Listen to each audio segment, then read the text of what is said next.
Alright, welcome. If you're new to the channel, my name's Elliott and you're watching Rickety Ski Reviews. Today, we're going to be talking about the best bang for your buck skis. These are the skis that I think are just in general the best value for what you pay. Now, I cannot include sales right now because the pricing on things is fluctuating so much and the really popular items have sold out and there's other items that haven't, or some of it's just inventory. Like even popular items like the QST 98 and the Bent 110, they are still they still have a bunch of inventory, so they're trying to sell those. Anyway, it's a mess. I'm not going to be talking about that. I'm just going to talk about MSRP. If you were to buy these full price, middle of the winter, who is giving you the best bang for your buck, just because I think that's the best way to level it. I will have links down below to all of these brands, but I'm not paid or sponsored by any of them. That's just a free way if you're shopping for skis anyway that you can support the channel. I typically do Evo, but if you want a code for REI or any of those other places, just send me a message. I'll be happy to share one with you. The nice thing about the affiliate stuff though is that I get like a big portal and I can see across all of them what skis go for. So I don't know, it gives me access to a lot of data I wouldn't normally have. Now, in order for a ski to really shine in the bang for your buck category, it has to have two elements. It's got to have the bang, it's got to have the performance, and then it's got to have the buck, it's got to have the value. So I'm going to be weighing these. I'm going to first narrow it down to three categories, and in those three categories, I'm going to pick the best performers. And then out of those best performers, I'm going to weigh their value versus their price and give you what is overall the best bang for your buck. Now I'm going to be doing the daily driver, the powder ski, and then the safe bet. So we'll go through that, but first let's just jump into the daily drivers. What do I think right now, if you're buying new skis, is the best bang for your buck? The top three right now, in my mind, just off the top of my head from skiing this past year, is the Salomon QST 92, the Atomic Maverick 88 Ti, which is what I ski, and the Headcore 93. I think that, you know, and there's other options like the Stokely Monroe, the Storm Rider 88. Those are really nice daily drivers, but those are premium brands, and likely if you're looking for bang for your buck, those are going to be outside your price range. I do think the value is there. They are very nice skis and very high value, but I just am trying to keep this relevant to the audience. So for right now, we're going to leave those out. I do think there's a strong argument to be made for some of those where like one pair of Storm Riders could hypothetically replace a couple of pairs of skis depending on your ski style, but I don't know. I'm just gonna stay focused, okay? So anyway, let's talk about it. So first off, we have my daily driver. I got this on sale, so it was a lot cheaper, but we're talking full retail. So the Atomic Maverick 88 Ti comes in at $649.95. That is a good value overall. It's a nice width. It's my favorite ski. It was my ski of the year and runner-up this year. It's a top performer. It's so precise. It's so responsive. That Horizon Tech really punches above its weight class, so that if you get surprise powder or if you don't own powder skis, like this is a good first ski because of that. But $649.95, let's see how the others compare. By comparison, you can get the 2025 Headcore 93 for $699 as opposed to the $649. You know, this is the hard part about not having stuff on sale. The Headcore 93s tend to go on sale for a steeper discount. But there's nice skis. I mean, the range that they have, the smoothness, the way that they feel even when you're having to like adjust into some short radius turns. That's a nice ski. It's more expensive than the Maverick, but it might have slightly more range. Those are very nice skis. Okay. And what was the other one I had on my list? Yeah. And for another $50 beyond the Headcore 93s, you can get the Volkl Mantra 88 for $749.99. That is also a good price, but it's a different ski. I mean, that ski has the fluctuating turn radiuses. It has a wide range of turn radiuses, and it's very good in heavy, wet snow. So like almost if you're in the right geography, if you were skiing at Mount Hood, if you were spring skiing on the East Coast, if you're skiing even like late spring skiing in Idaho or Colorado, this is a good product. $749.99. I like that ski a lot. I could be happy on the Mantra 88s 9 out of 10 days.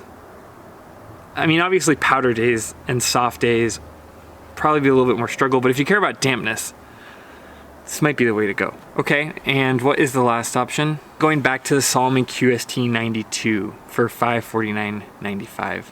I mean, you have that cork dampener, you have a really fun, like, surfy turn. It's very comfortable. It's a lot more comfortable than the QST 98 and the QST 106.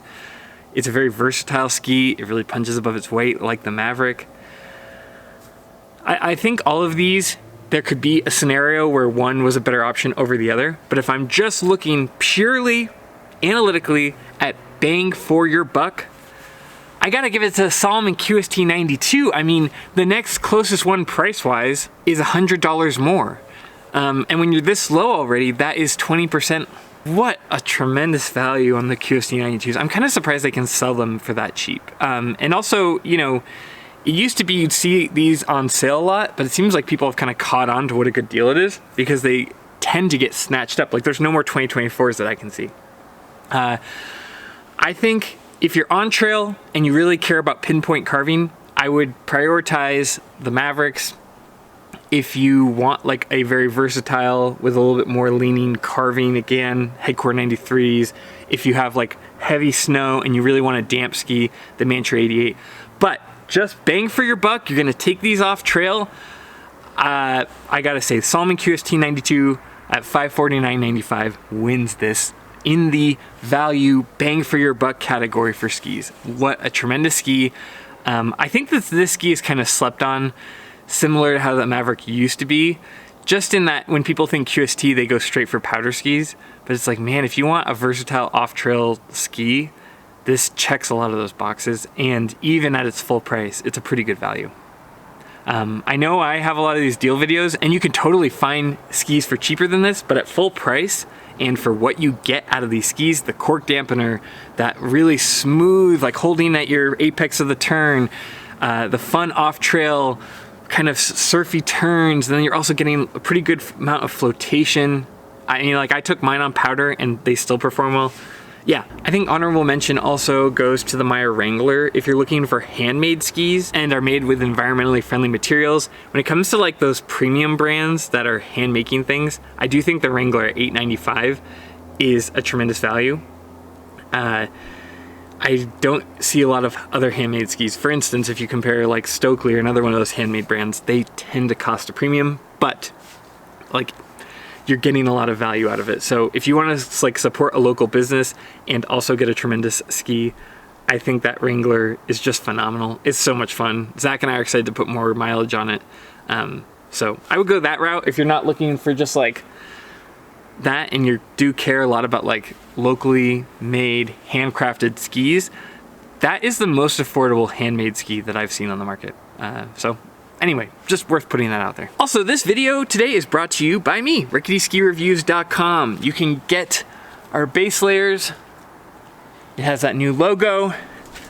It's got a logo on the front. You can get the Capilene Cool trail shirt, or you can get the thermal top with these little holes for the ski gear.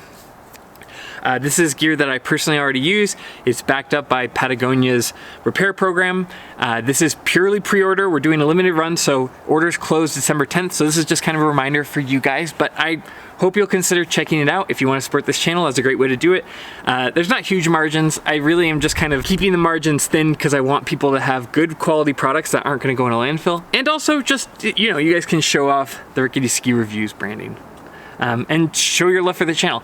But again, you know, I don't care if you guys buy it. This is just kind of a fun reminder that the pre-orders will close December 10th, so I would do that ASAP. And also, there are limited quantities on each size, so I would get your order in sooner than later if you're interested. So anyway, go check that out. RicketySkiReviews.com. I'll put a link down below. All right, now for powder skis, let's talk some of my favorite powder skis. One of my favorites this year was the Rossignol Sender 110 Free. You can get that for $800.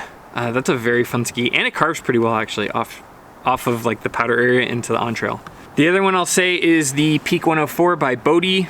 I mounted it back 2 clicks on the binding. I believe that's, what is that, 5 centimeters or 10 centimeters? 2 clicks back on a demo. Anyway, I found that to be kind of the sweet spot for me. It was very fun, very smooth. You had a little bit more front of the ski to work with and massage.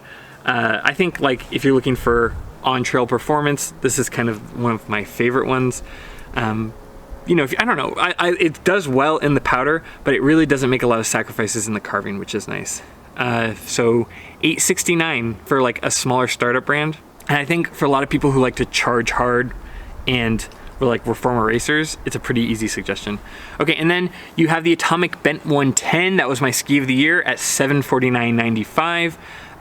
That was a super fun ski. It's a lot better. I mean, it's very smooth in the powder, but it especially does well in like doing those quick maneuverable turns, especially in the bramble to get to the powder. It's a lot more forgiving. You can get out of trouble easier. You can be a lot more creative with your lines. I feel like if you're just trying to get to the powder, this was the most fun. This was probably my favorite powder ski last year. And then you have the ski that I own personally that was also very fun, the Salomon QST 106. I would say the QST 106 is a lot more like surfing, where you can kind of sit on the tails a little bit and surf out your turns. And I think if you have like a big open bowl, this is my favorite powder ski.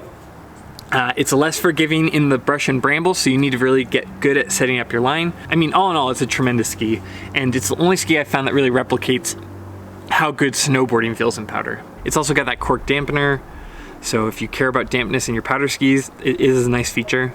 So let's go back through the prices. $750 for the QST 106, $750 for the Bent 110, $800 for the Sender 110, and $869 for the 104 by Bode. I think if you really like want a ski that you could take carving for the day, like if the powder doesn't show up, I do think bang for your buck, the Peak 104 by Bode hits that. But if you're going purely for powder, I'm gonna say that the other ones are better. But like if you're a racer and you don't want to give up any of that performance anytime, go with the Peak 104. It's still a tremendous value. Okay, that brings us down to the Sender 110. I like the Sender 110, and if I was like on a big open face, I think that would be my preference because it's a very stable ski, but it just doesn't have the diversity and it's just not quite as like fun. Like I just couldn't get it to do, I don't know, fun performance like I could with the Bent 110 or the QST 106. It's really close, but it's not quite there, and it's $50 more. Okay, so again, this comes down to the Bent 110 and the QST 106. These are both good values. I think if you know what you like and you only ski powder when it's big open areas, go with the QST 106. This is probably as close to a tie as you're gonna get. But I think like bang for your buck what you're getting, like, cause the Bent 110 is a little bit more fun to carve on, like getting to the powder. Obviously it doesn't matter if you're looking at powder ski, but like it just, these little things kind of edge it out. But also the versatility, when we have bad winters, I think this is a more fun powder ski for like, oh, okay, we got good snow, but maybe we don't have a great foundation underneath, or maybe you have to kind of get through that brush to get to your favorite line, or maybe that year is really busy and all of the main lines that people can see from the chair get skied off. You want to take this and kind of go farther away from, like, I don't know, the common path of people.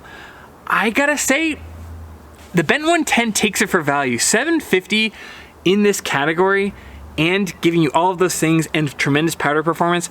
I would like to test mounting them back a little bit, and I'm hoping to do that this year. I think that would just make it a home run over the QST 106, but I gotta say, I think the Bent 110 is the best bang for your buck. The QST 106 is close, and if you have a couple of different priorities, like dampness, that one, the QST 106 is way better than the Bent 110. If you care about big open lines, you don't really have to get through the bramble. Maybe you're a big line skier out of Utah, go with the QST 106, but the Bent 110 for me at Bogus Basin up in Idaho, that would be bang for my buck. Best powder ski you can buy out there right now. You know, just like value and performance. So that was close. The powder skis are a lot closer. It's funny how as the prices go up, the differences get more narrow. So like I said before, this is going off of MSRP prices, you know, full retail. I felt like that was the most fair way to do it, but take into account that like pricing when things go on sale does change this. Things ebb and flow. So, you know, take that with a grain of salt. I typically like to buy my own skis on sale, unless there's something like that's really updated. Like for instance, the Bent 100 for 2025 is way better than the 2024. So I would say it's worth it to not get the old version. Same for the Nordic Enforcer. I don't like the old Enforcer 100, but I really like the new 2025 Enforcer 99. So, you know, that comes into play a little bit too, but just for like full retail, you walk into a shop, you take it off the shelf, these are my picks for best bang for your buck skis. Like I said before, none of these brands pay me. I'm not, you know, sponsored by anyone. I do have affiliate codes, so like if you want to buy any ski on Evo, REI, oh, I just got one for Peak, backcountry.com, any of those places, I have links. So if you're going to buy anyway, that does support the channel, but it doesn't cost you any extra money. And I always tell people, like, only buy skis if you really need them, or if you're going to get a lot of use out of them. There's no sense buying a ski and just having it stick on your wall. But yeah, those links will be down below, as well as a link to purchase this Patagonia Rickety Ski Reviews base layer and t-shirt. But yeah, that's everything. I hope you guys found this helpful. I hope people who are shopping for skis found it helpful. Sometimes it's better to kind of distill down bang for your buck. There's a lot of nuance that goes on later, and so, you know, if you want to see those deal videos, consider liking, subscribing. I have that content kind of weekly, and you know, 3 or 4 times a week I'm posting a video that you can kind of see and see how prices have changed. But from just a surface level, if you're someone buying, I hope you found this helpful. As always, we have channel memberships down below if you want to join the community.